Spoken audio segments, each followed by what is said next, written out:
Hey guys, Haz here. I wanted to clarify something about my power obedience course. So a lot of you have already started module 1 and there is some confusion with some people. People are saying, okay, well, all you're doing in this module is building arousal, but there's like 10 videos on it. And that's because it's a multi-layered system. You can go to 1,000 different online trainings and learn how to teach your dog to focus heel, how to do the sit down, dumbbell retrieve, all that type of stuff. What I'm showing you guys, and I will show you all that, the motion exercises, the long down exercise, all that stuff. I have a module out for that, but that's the mechanical work. And don't get me wrong, mechanical work is really, really important, but what's more important is the emotion of the dog. Do you have control of your dog's emotion? Are you able to switch your dog into the emotion of high level arousal so that the dog channelizes that emotion into all the behaviors or not? A lot of people know how to make mechanics. I watch a lot of you on the elite members group sharing tons of work, and a lot of you have the mechanics of the exercises. You have a down in motion.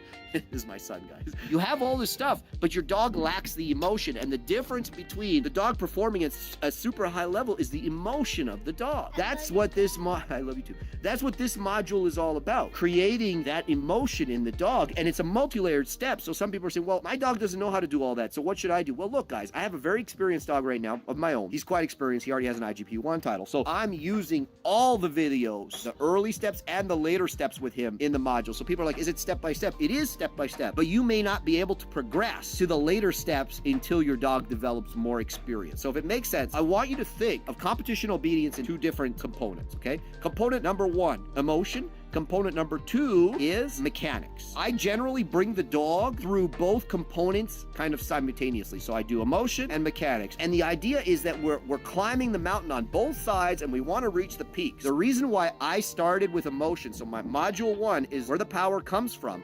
The reason I started with that is because that's the most important module. I showed the progression of that training from inexperienced brand new dog to very experienced dog that has titles. And you can follow along with that. So in that module, I basically show how you climb up one side of the mountain, okay? The mechanics, I've kind of shown the base of the mountain with the power positions. The next one's gonna be the healing. So I'm gonna show how I do the focus healing. But again, if you don't understand how I make the emotion, a lot of the things that you see me doing in the focus healing, you'll watch that and you'll say, I'm doing all of that, but I'm not getting that picture. And that's because you're missing one entire side of the triangle, one entire side of the mountain, so to speak. And if you have a lower drive dog who maybe doesn't have so much hope, a lot of the time you see that picture start to fall apart. So that's where the emotion comes into play, because a lot of dogs don't know how to bring that emotion, and a lot of handlers don't know how to bring that emotion into their work. You create so much fire in the dog, like they just love to work, like way more than if they just understand the behavior from a mechanical standpoint. Even if you get my module 1, the secret sauce, and you watch my YouTube videos now with Gage, the light bulbs should now be flickering. So that's why I've broken it up. Now, everybody that bought my module 1 power obedience video, you guys are all getting the free